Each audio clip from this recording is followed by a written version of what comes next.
భారతదేశ రాజకీయ యవనికపై జరగని ముద్ర వేసిన మాజీ ఉపరాష్ట్రపతి ముప్పవరపు వెంకయ్యనాయుడు జీవిత చరిత్ర పుస్తక పరిచయ కార్యక్రమం నెల్లూరులోని విపిఆర్ కన్వెన్షన్ హాల్లో అత్యంత వైభవంగా జరిగింది. ఈ కార్యక్రమానికి ముఖ్య అతిథులుగా రాష్ట్ర మంత్రులు నారాయణ, ఆనం రామనారాయణ రెడ్డి, పార్లమెంటు సభ్యులు మాగుంట శ్రీనివాసులు రెడ్డి, వేమిరెడ్డి ప్రభాకర్ రెడ్డి, పలువురు ఎమ్మెల్యేలు, ఎమ్మెల్సీలు హాజరయ్యారు. ఈ సందర్భంగా ముఖ్య నేతలు మాట్లాడుతూ వెంకయ్యనాయుడు దేశానికి చేసిన సేవలను, నెల్లూరు ప్రగతికి ఆయన అందించిన సహకారాన్ని కొనియాడారు. వెంకయ్యనాయుడు అంటేనే క్రమశిక్షణ, నిబద్ధతకు నిలువెత్తు రూపమని ఆయన జీవిత చరిత్రను ప్రతి ఒక్కరూ చదివి స్ఫూర్తి పొందాలని వారు పిలుపునిచ్చారు. విఆర్ కళాశాలలో చదవటం, అక్కడ విద్యానాయకుడిగా ఎదగటం, అక్కడి నుంచి ఆంధ్ర విశ్వవిద్యాలయంలో లా చదవటం, అక్కడ కూడా విద్యానాయకుడిగా ఉండటం, తర్వాత 1978లో శాసనసభ్యులుగా ఎన్నికై ఆ రోజు శాసనసభలో శాసనాలు చేసే దాంట్లో ప్రజావసరాలకు తగ్గట్టుగా శాసనాలు చేసే దాంట్లో వారికి ఉన్న అనుభవంతో ఎంతో డిస్కస్ చేసి ఎన్నో శాసనాలు చేయటం, ప్రజలకి ఉపయోగపడే కార్యక్రమాలు చేయటం, ఆ తర్వాత అంచెలంచెలుగా ఎదిగి దేశ రాజకీయాల్లోకి పోవటం, దేశ రాజకీయాల్లో కూడా భారతీయ జనతా పార్టీ జాతీయ అధ్యక్షుడిగా ఎన్నిక కావటం, 4 సార్లు రాజ్యసభ మెంబర్గా ఉండటం, 2 సార్లు మినిస్టర్గా, అటు పురపాలక శాఖ, అర్బన్ అథారిటీ మినిస్టరు, అదేవిధంగా గ్రామీణ శాఖ, ఇవి 2 చాలా చాలా పెద్ద శాఖలు. ఆ 2 శాఖల్ని ఎంతో చాకచక్యంగా ఎన్నో రిఫార్మ్స్ చేశారు, ఎన్నో రిఫార్మ్స్.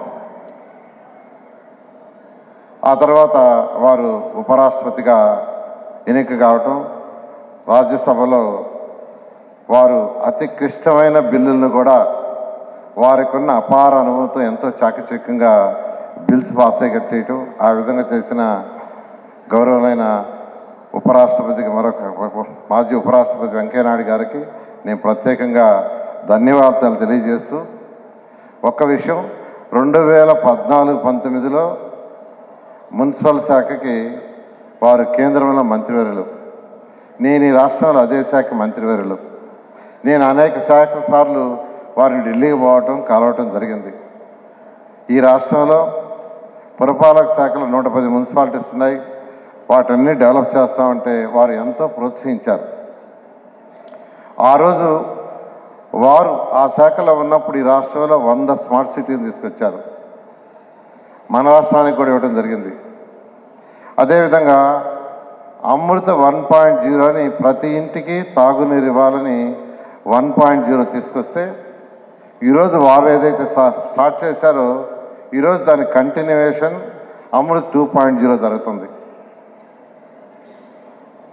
దాని కింద ఈ పీరియడ్లో కేంద్ర ప్రభుత్వం 8,500 కోట్లు ఈ రాష్ట్రానికి శాంక్షన్ చేసింది. రాబోయే 2 సంవత్సరాల్లో ప్రతి ఇంటికి తాగునీటి కొలాయి ఉంటుంది, స్వచ్ఛమైంది. అది వారి పీరియడ్లో స్టార్ట్ చేసిన అమృత 1.0 ఇప్పుడు కంటిన్యూ అవుతుంది.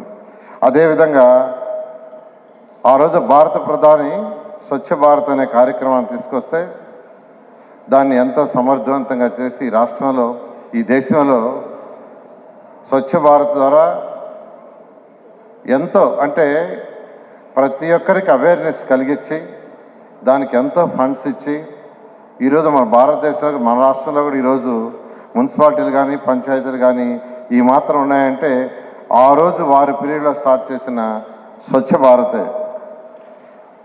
వాటన్నిటికంటే చాలా ఇంపార్టెంట్ హౌసెస్. వారు హౌసెస్ మంత్రి కేంద్రంలో, నేను రాష్ట్రంలో మున్సిపల్ ఏరియాలో హౌసెస్ మంత్రిని. నేను ఆ రోజు వారి దగ్గరికి పోయి, సార్ రాష్ట్రంలో 7 లక్షల మంది పేదలకి 110 మున్సిపాలిటీస్లో హౌసెస్ కావాలి, 7 లక్షలు కానీ ఇస్తే ఈ రాష్ట్రంలో 110 మున్సిపాలిటీస్లో ఎవరికి కూడా పేదలకు ఇళ్ళు లేకుండా ఉంటాయంటే వారు కేవలం 1 ఇయర్లోనే 7 లక్షలు శాంక్షన్ చేశారు. అవే టిట్కో హౌసెస్. ఈరోజు టిట్కో హౌసెస్ వచ్చినాయి, బ్రహ్మాండంగా వచ్చినాయంటే కారణం ఏంటంటే ఆ రోజు వారి 7 లక్షలు ఏ రాష్ట్రానికి ఇలా, మిగతా రాష్ట్రాలకంతా ఇచ్చింది 1,50,000, 2 లక్షలే. కానీ మన రాష్ట్రానికి రాష్ట్రంలో ఉన్న ప్రతి పేదవాడికి సొంత ఇల్లు చేయాలనే ఉద్దేశంతో నేను అడగటం వెంటనే వారు శాంక్షన్ చేశారు. వారికి ప్రత్యేకంగా నేను ధన్యవాదాలు చేస్తున్నాను సార్. అయితే వాటిలో కొన్ని గత ప్రభుత్వాలు ఆగితే మళ్ళీ ఈ ప్రభుత్వం వచ్చిన తర్వాత రేపు డిసెంబర్కి ఆ కార్యక్రమం పూర్తి చేస్తున్నాం సార్ పూర్తిగాను.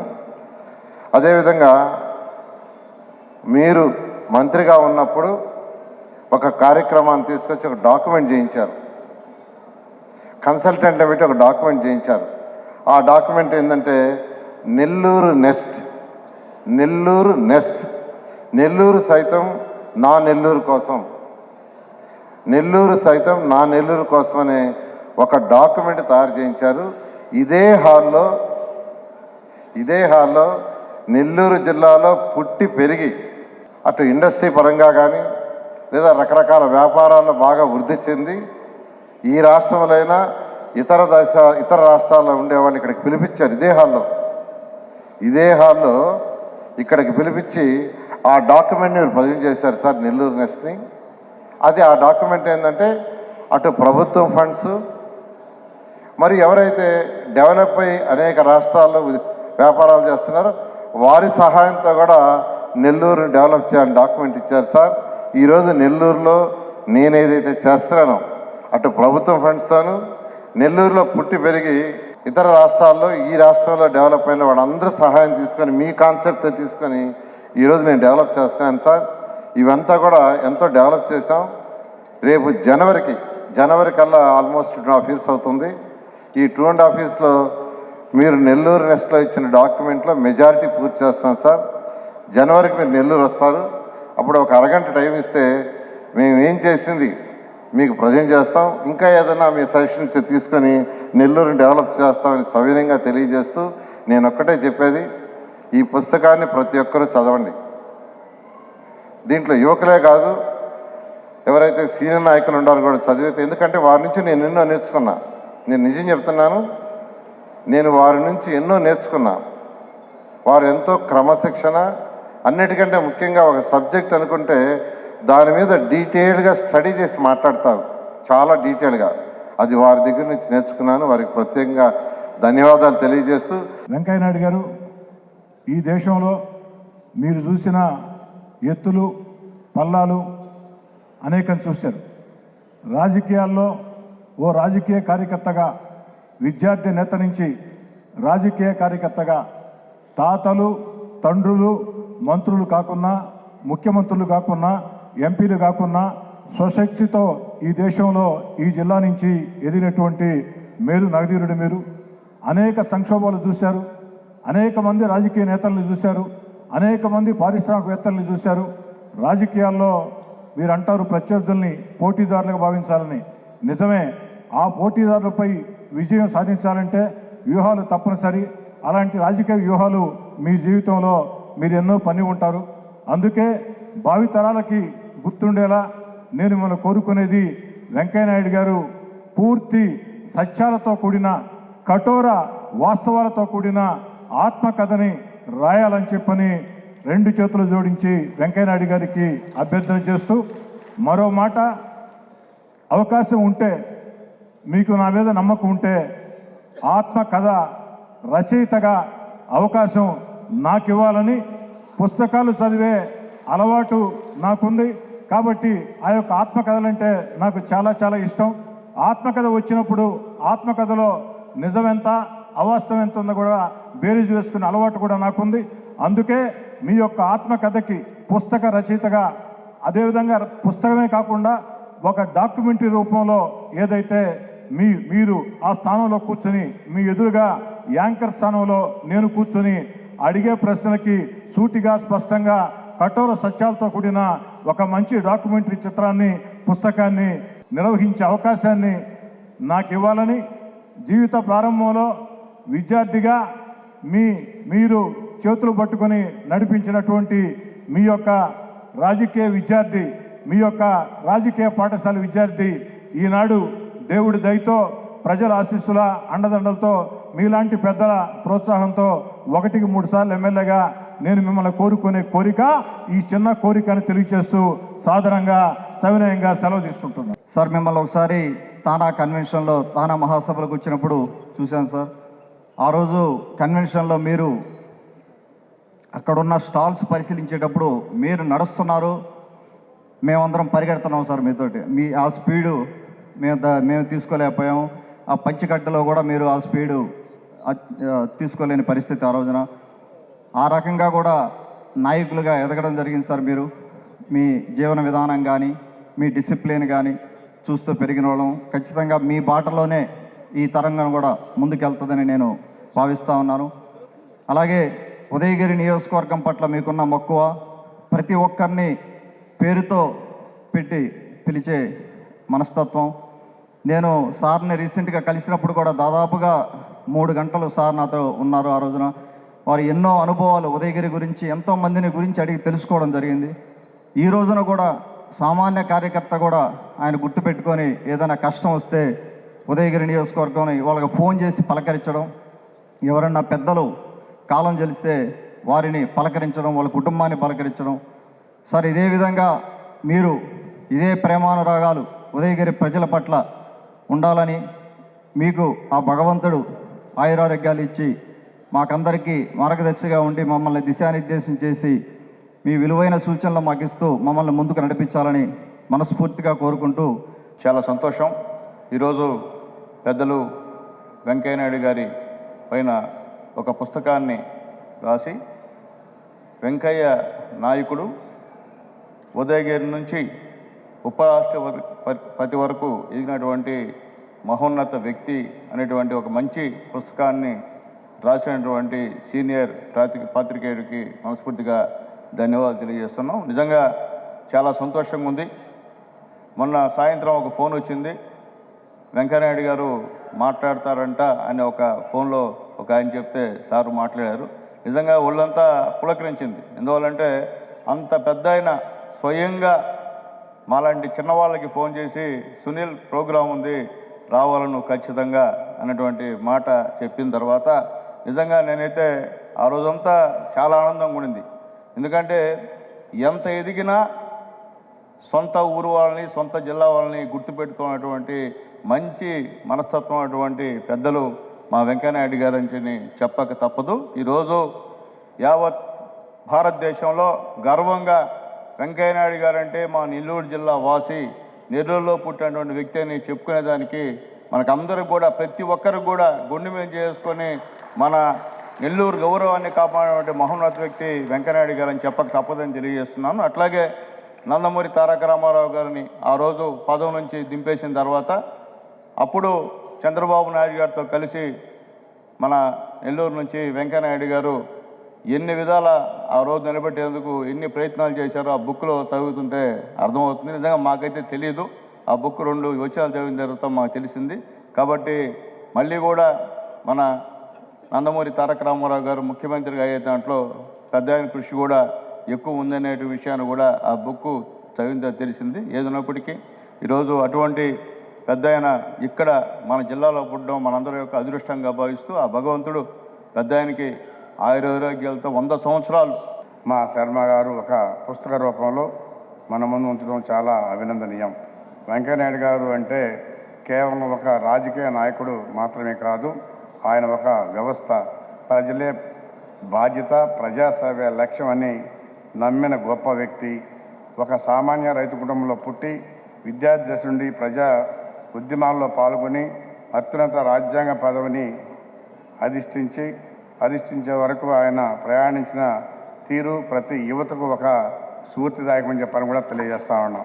అదేవిధంగా శర్మ గారు తన కలంతో వెంకయ్యనాయుడు గారి జీవితంలోనే ఎత్తుపల్లాలను, విలువలతో కూడిన రాజకీయ ప్రస్థానాన్ని ఎంతో లోతుగా ఈ పుస్తకంలో ఆవిష్కరించారు. పదవుల కోసం పాకలాడకుండా పదవులే తను వెతుక్కుంటూ వచ్చేలా ఆయన ఎలా జీవించారో ఈ పుస్తకం చదువుతుంటే మనకు అర్థమవుతుంది. ముఖ్యంగా గ్రామీణాభివృద్ధి, మాతృభాషపై ఆయనకు ఉన్న మక్కువ శర్మ గారు చాలా చక్కగా వివరించారు. రాజకీయాల్లో మనం ప్రజా ప్రతినిధులుగా మన నుండి నేర్చుకోవాల్సింది చాలా ఉంది. అంకిత భావం, క్రమశిక్షణ మరియు నిరంతరం ప్రజలతో మమేకం అవడమే ఇవే వెంకయ్య నాయుడు గారి ఉన్న ప్రధాన ఆయుధాలు. ఈ పుస్తకం కేవలం వెంకయ్యనాయుడు గారి జీవిత చరిత్ర మాత్రమే కాదు, ఇది ఒక రాజకీయ పుస్తకం. శాఖ మంత్రులు అయిన తర్వాత మన జిల్లాలో మాకు కావలి కానీ పక్కనే ఉన్న కాళాస్త్రి కానీ మనకి అమృత్ పథకంలో లేవు. రాష్ట్ర ప్రభుత్వం నుంచి చేసినటువంటి ప్రయత్నాలు ఫలించల. మంత్రులు బొజ్జల గోపాలకృష్ణారెడ్డి గారు, పట్టిపాటి పుల్లారావు గారు మేము వెళ్తే, సార్ అసలు ఎట్టొస్తాయా మీకు, మీరిద్దరు మంత్రులు, రవిచంద్ర అంటే తెలియదు కానీ ఏ విధంగా ఇవ్వగలం 1,00,000 పాపులేషను అంటే ఇంక మనకు రాదేమో అని చెప్పి వచ్చేసాం. కానీ 15 రోజుల తర్వాత కావలి మున్సిపాలిటీని అమృత్ పథకంలో చేర్చి ఆనాటి మంత్రివర్యులు నారాయణ గారికి సమాచారం ఇచ్చారు. ఎందుకు చెప్తున్నామంటే అభివృద్ధి కార్యక్రమాల మీద ఎప్పుడు వెళ్ళినా, ఈరోజు జిల్లాలో forest clearance Somasila Telugu Ganga project అనేక ప్రయత్నాలు చేశాం. చంద్రమోహన్ రెడ్డి గారు, ఆనం రామనారాయణ రెడ్డి గారు మంత్రులుగా, 14-19లో నారాయణ గారు మంత్రులుగా, వారు కాంగ్రెస్లో రామనారాయణ రెడ్డి గారు చివరిదాకా ప్రయత్నం చేశారు. తెలుగుదేశం ప్రభుత్వం ఏర్పడ్డాక నారాయణ గారు, చంద్రమోహన్ రెడ్డి గారు అనేక ప్రయత్నాలు చేశాం. కానీ 2018లో ఏర్పడినటువంటి పరిస్థితులు, కేంద్ర రాష్ట్ర ప్రభుత్వాల మధ్యనటువంటి సంబంధాలు బలహీనపడ్డా కూడా చివరి దశలో ఆనాటి కలెక్టర్ ముత్యాలరాజు గారు, నేను రాత్రి 11 గంటలు ఎవరు ఫోన్ ఇవ్వలేదు, విసిగిచ్చాం అందరినీ, సెక్రటరీలందరినీ. రేపు ఫారెస్ట్ క్లియరెన్స్ మీటింగ్ ఉంది, దాన్ని ఇంక ఏమి అవకాశాలు లేవు, కేవలం ఏదైనా సార్ మాట్లాడితే పని అవుద్దేమోనంటే ఉదయం 6:30కి ఫోన్ చేశారు. మేమే ఫోన్ తీసుకోలేకపోయాం. సమాచారం ఇస్తే చెప్తే 7 గంటలకు మళ్ళీ ఫోన్ చేసి 8 గంటలకి కేంద్ర మంత్రిని ఇంటికి బ్రేక్ఫాస్ట్కి పిలిచి మన జిల్లాకి సుదీర్ఘకాలం పెండింగ్లో ఉన్న ఫారెస్ట్ క్లియరెన్స్ని పిలిచి, ఆయన ఢిల్లీ మాజీ ముఖ్యమంత్రికి ఉన్నారు, ఆయన తర్వాత కేంద్ర పర్యావరణ మంత్రి అయ్యారు, పేరు టక్కున గుర్తు రాలేదు నాకు, వారిని ఇంటికి పిలిపించి చేసి 11 గంటలకి మళ్ళీ నాకు ఫోన్ చేశారు. రవిచంద్ర, మీరు చెప్పిన పని చేశాను, అవన్నీ మీరు అనుకున్న దానికంటే 20%లోనే ఇది చేశాము, మీకు అందరికీ రాష్ట్రానికి పెద్ద ఖర్చు లేకుండా అని చెప్పి. ఎందుకు చెప్తూ ఉన్నానంటే ఏదైనా కూడా ఒక పని చెప్తే దానికి మన జిల్లా కోసం. అదేవిధంగా ఫిషింగ్ హార్బర్ చివరిలో ఇదే పరిస్థితి. కేంద్ర రాష్ట్ర ప్రభుత్వ సంబంధాలు ఆనాడు బలహీనపడినటువంటి పరిస్థితుల్లో చివరి దశలో నీతి ఆయోగ్తో మాట్లాడి భారతదేశంలోనే మొట్టమొదటి ఫిషింగ్ హార్బర్ 230 కోట్ల రూపాయలతో ఈరోజు కావలి జోల్దిన్నెలో నిర్మాణం చేసామంటే దాన్ని కూడా ముఖ్యమంత్రి గారు కూడా చంద్రబాబు నాయుడు గారి దగ్గరికి పదే వెళ్తే ఇంకా లేదు అని. ఎందుకంటే ఎవరు స్పందించేటువంటి పరిస్థితి లేదు రాష్ట్ర ప్రభుత్వానికి. ఆనాడు 18లో పరిస్థితులు అలా ఉన్నాయి. ఆ రోజు ఆలోచించి 1-2 సార్లు వెళ్తే, సార్ జిల్లాకి ఎప్పుడో కృష్ణపట్నం పోర్టు ప్రారంభం అయినప్పుడు అనుకున్నాం, కానీ సాధ్యం కావట్లేదు, ఇప్పుడు కానీ మీరు పట్టించుకోకపోతే ఇంకా రాదు అంటే వెంటనే నీతి ఆయోగ్ వారితో మాట్లాడి, కేంద్ర మంత్రులందరితో మాట్లాడి చివరిలో మార్చి 9వ తారీఖు ఒకవైపున ఎలక్షన్ షెడ్యూల్ ప్రకటించబోతున్నారు, మీటింగ్ పెట్టించి డిసెంబర్ నుంచి పెండింగ్లో ఉంటే వారితో ప్రత్యేకంగా చర్చించి మీటింగ్ పెట్టి జిల్లాకి 25 సంవత్సరాలు పెండింగ్లో ఉన్న ఫిషింగ్ హార్బర్ ఈరోజు జిల్లాలో 240 కోట్లతో నిర్మాణం చేశామంటే అది కేవలం పెద్దలు వెంకయ్యనాయుడు గారి కృషితో ఈరోజు జిల్లాలో ఇలా చెప్పుకుంటూ పోతే అనేక ఉన్నాయి. వారు జిల్లాకి, రాష్ట్రానికి ముందుగా స్వాగతం పలుకుతూ ఈ కార్యక్రమం పుస్తక ఆవిష్కరణ గత నెల 23వ తారీఖున హైదరాబాద్లో నాన్నగారి జన్మదినోత్సవం రోజున హైదరాబాద్లో చేయడం జరిగింది. ఇంత మంచి పుస్తకాన్ని అందరికి కూడా పరిచయం చేయాలనే ఉద్దేశంతో నాన్నగారి మిత్రులు పట్టుబట్టి విజయవాడలో గత వారంలో నిర్వహించారు. అలా అన్నప్పుడు మనం నెల్లూరులో కాకుండా మన నెల్లూరు ముద్దుబిడ్డ అయిన వెంకయ్యనాయుడు గారికి ఆయన జీవిత చరిత్ర మీద మనందరికీ తెలిసినా కూడా నెల్లూరులో చేయకుండా విజయవాడలో చేయటం ఏంటి అని మా సోదర సమానులు, అత్యంత ఆప్తులు, పెద్దలు, నెల్లూరు లోక్సభ సభ్యులు శ్రీ వేమిరెడ్డి ప్రభాకర్ రెడ్డి గారు మనం ముందు నెల్లూరులో కదా చేయాలమ్మా అని నెల్లూరులో ఈ పుస్తక పరిచయ కార్యక్రమం ముందుగా తిరుపతి అనుకుంటే కాదు, నెల్లూరులో మన కన్వెన్షన్ సెంటర్లోనే చేయాలని పట్టుబట్టి ఈ కార్యక్రమానికి మమ్మల్ని వెన్నుతట్టి ప్రోత్సహించిన వారి కృతజ్ఞతలు తెలుపుకుంటూ, ఈ కార్యక్రమానికి చేసిన పెద్దలు, ఈ కార్యక్రమం ఆలోచన వచ్చిన వెంటనే నాన్నగారు మా కుటుంబ ఆప్తులు, మాకు అత్యంత సన్నిహితులు అయిన శ్రీ ఆనం రామనారాయణ రెడ్డి గారితో మాట్లాడిన వెంటనే రామనారాయణ రెడ్డి అంటే ఇంతకన్నా మంచి కార్యక్రమం ఉంటుందని తనే స్వయంగా ఈ కార్యక్రమానికి